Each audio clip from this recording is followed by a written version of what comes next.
তো এখন বাজে রাত 7:30। তো আমরা এখন ট্রেনেই রয়েছি। খাবার অর্ডার দেওয়া হয়েছিল, খাবার চলেও এসেছে। এটা হচ্ছে ভেজ থালি আমাদের।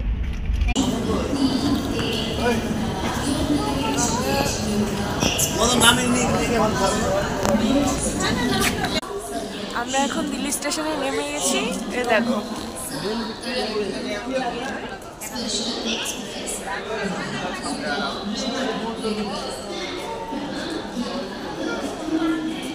ঠান্ডা এখানে আছে, মোটামুটি ভালোই আছে ঠান্ডা। পুরো কুয়াশায় ঢেকে গেছে এই সবটা।